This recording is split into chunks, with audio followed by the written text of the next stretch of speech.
Hi, I'm Venus O'Hara. I'm a holistic self-love content creator and coach. And I'm also an expert in female pleasure. And I'm doing Vlogmas, and this is day 2. And someone asked me actually what my favorite dating app was. So today we're going to talk about dating apps. And I think, honestly, if I'm honest, you can tell me if I'm wrong.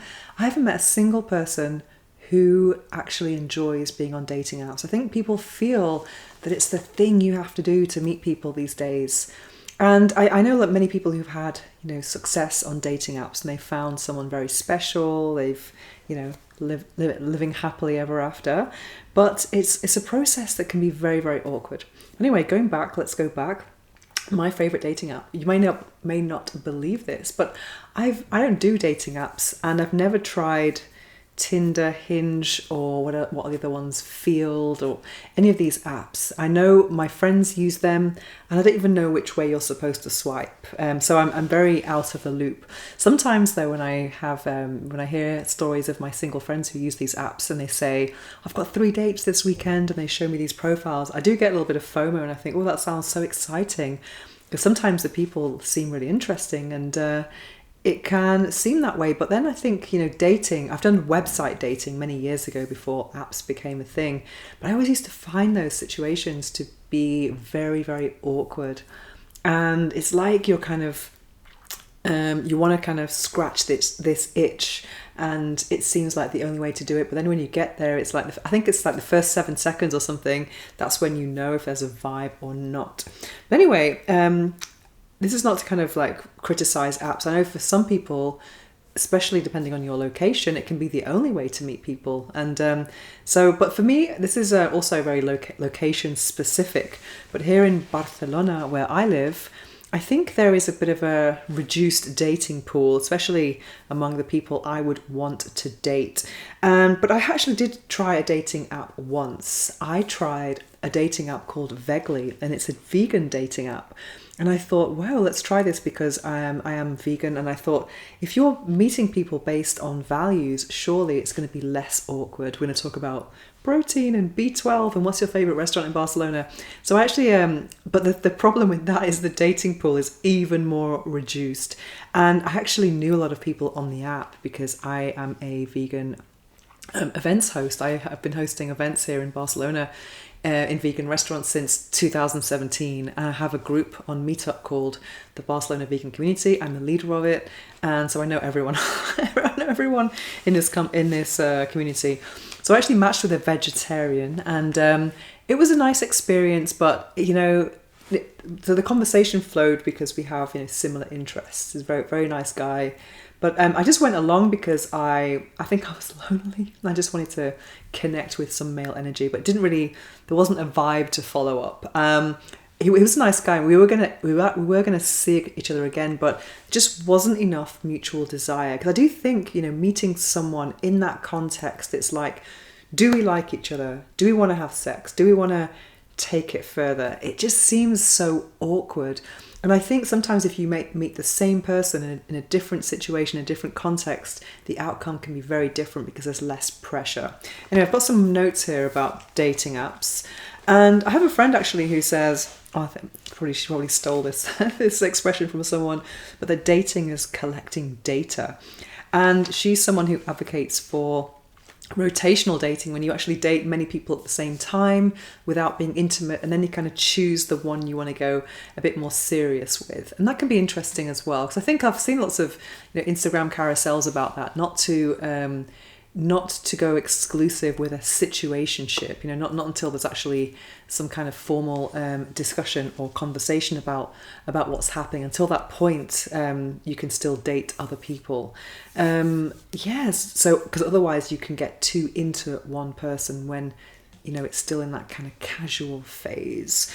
But anyway, going back to dating pools, I remember, many times I've been chatting to friends, and they've pulled up their Hinge or Tinder, and they say, hey, so-and-so, look, here's his profile on Hinge. And then we see what this person is looking for on an intimate level, depending on the app, of course, because some apps are just not very detailed at all. It's just, a couple of pictures and phrases. But I think Hinge, for example, from what I've seen, it seems to go into more detail. And you're having you're putting all this information out there that's really personal about what you're looking for in an emotional level. And I find that a little bit kind of a bit too much. I know people might say, "Oh, you're on YouTube," but I don't actually speak about my personal life, my dating life in real time. I actually keep it very offline. So that for me, it seems a bit weird. I wouldn't want my dating desires to be so visible, and also because I am, relatively speaking, a public figure, kind of because I'm on YouTube. That's the reason why I never used dating apps in the first place. 'Cause I remember when Tinder came out, I think it might have been around 2016 or something, and at the time I think when I saw on other people's phones, they were saying this person's 500 meters away, this person's so much distance away.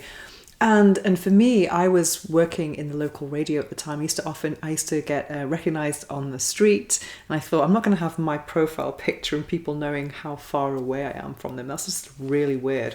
I'm not sure how it works now, but yeah, the notion of privacy is definitely an issue there. And of course, people say to me, "Oh, you can just do it without a photo," but then it's just less, I don't know. It doesn't really seem cool. I'm not motivated. What did I say here? I wish I could read my writing. Also, what do I? Anyway, yeah. Another thing that kind of puts me off dating apps is, as mentioned, that awkwardness that you have, when you're meeting someone. Because sometimes you can have this, these chats, and you can project a lot, and you're thinking, oh, this person is saying all the right things or writing all the right things. And then you have this idea of them, and you meet in person, and it's a huge disappointment because there's so many factors in attraction. There's, for example, the physical attraction and the pheromone attraction, the conversation. And if conversation doesn't flow, it can be really awkward, even for someone like myself who usually has quite a lot to talk about, but if it's not really flowing, nothing else is flowing either. Also, I think with old age, as I get older, I do think that I am becoming more and more demisexual. And demisexual is when you need an emotional connection to actually be aroused or intimate with someone. I don't really get off on the idea of having sex with strangers or one night stands. I've never actually had a one night stand, believe it or not. I just don't really want to do that. I think it's just so intimate. I have sex toys for that.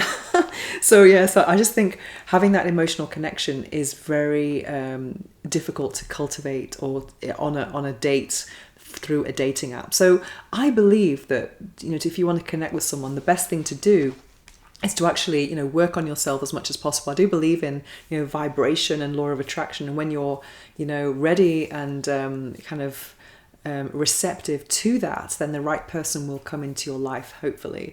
And also, I think it's really good to have a very rich social life and meet people in real life, so that there's less awkwardness and just more natural kind of meetings happening. And I think that's a really good idea, because also if you're thinking about, if you're serious about dating, then you're going to want to meet someone who has the same values as you. So for me, for example, I have my vegan events. I have also a group called Conscious Connections. I go to private members clubs. I'm pretty social. So I'm actually, circulating with people with similar interests, similar age, similar backgrounds and similar values to me. So that's really, really, really important for me. So yeah, I think that's the best thing you can do, really, is just get curious about social life and maybe try new things as well, just to just get out of your comfort zone a little bit. Not something that you don't want to do, that you hate, but just to kind of let's say polish your social batteries. I think that's a really good thing to do.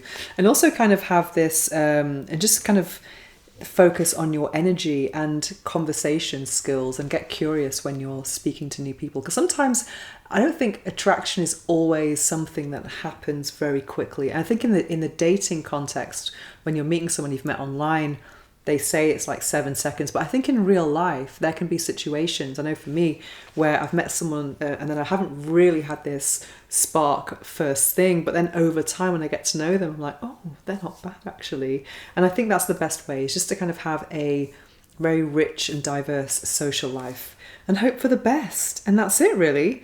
Yeah, those are my dating tips. If you have any dating tips, please share. I think right now there's a lot of obstacles in the dating world, and I think, as mentioned at the beginning of this video, I think most people who are using dating apps don't really enjoy it, and most dates are quite unsuccessful. And the ones that are, they really show you how rare and beautiful attraction really is when that spark emerges. And sometimes that can be the ideal outcome, but then we can put that spark on a pedestal, and it might not be the best thing in other areas of life as well. So compatibility is there's a lot to it. It's not just about the spark. I saw a meme or something on Instagram a while back about the difference between compatibility and chemistry. And I think a lot of people do place a lot of importance on chemistry, whereas compatibility is something that's more sustainable, more about blendable lifestyles, etc. Anyway, let me ask you, what is your favorite dating app? What do you do to meet people? Let us know in the comments below so that we can all learn. And that is my video for today, day 2 of Vlogmas. And check out the links in my description below if you want to check out my book, Orgasmic Manifestation, my podcast, The Orgasmic Lifestyle, and what else? My Substack, my life upgrade meditation, which is 100 affirmations from the 12 areas of the life wheel. So lots of things there in the description below. And of course, if you want to work with me, if you want to work with a holistic self-love coach, then you can also book a call with me. That's my video for today. If you have any content requests, please let me know. And I'll be back tomorrow for some more Vlogmas Day 3. Mwah! Thanks for watching.